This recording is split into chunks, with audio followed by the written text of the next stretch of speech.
Global. With me is Ishita Mitra, and one man that has garnered spotlight today is Indian billionaire Gautam Adani. One of the richest men in the world with a net worth of about $69.8 billion has been charged by the United States. But the Adani Group has denied the allegations, describing the charges as baseless, while adding that they will seek a legal recourse.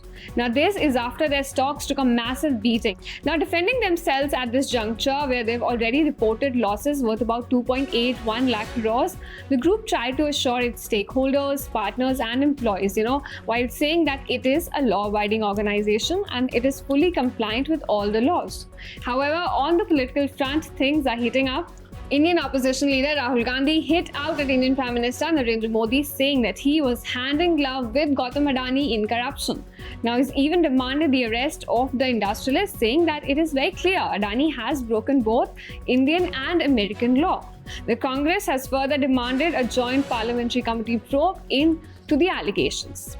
Bharatiya Janata Party has also hit back at Rahul Gandhi, saying it is his tactic to attack India and structures that defend the country, as he did on the Rafale issue back in 2019. But the big question is why Gautam Adani has been charged and what has he been accused of.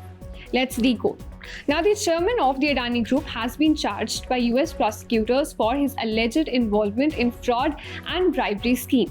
These charges stem from accusations that he, along with his several associates, paid over $265 million in bribes. Now, the amount was allegedly paid to Indian government officials to secure lucrative contracts while hiding these payments from their US investors. And if you go deeper into the details, this money was paid to Indian officials between 2020 and 2024 to obtain contracts for solar energy projects. Now, these projects worth over $2 billion were expected to bring in profits over a 20-year period. Additionally, the US Department of Justice has also charged Adani with securities fraud and a conspiracy to commit wire fraud. Now, the indictment, which has been filed in New York, claims that Adani and his co-defendants misled US investors by lying to them, as well as banks, to raise billions of dollars and to obstruct justice. And through this, they raised over $3 billion of loans and bonds. Now, for this, Gautam Adani has been charged for violations of Foreign Corrupt Practices Act. But this is not it. The US Securities and Exchange Commission, which is basically the American counterpart for the Securities and Exchange Board of India, or SEBI, has also filed civil charges against Adani. Now, these charges allege that Adani violated anti-fraud provisions of federal securities laws by making a lot of false statements. And further, it gets more serious, as arrest warrants have also been issued for Gautam Adani and his nephew Sagar Adani as a part of this case. Now, this means that this could result in more extradition requests from US.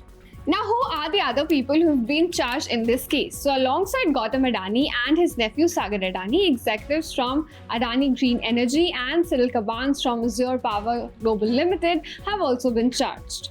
But the question is, how did they carry out, if actually they did this?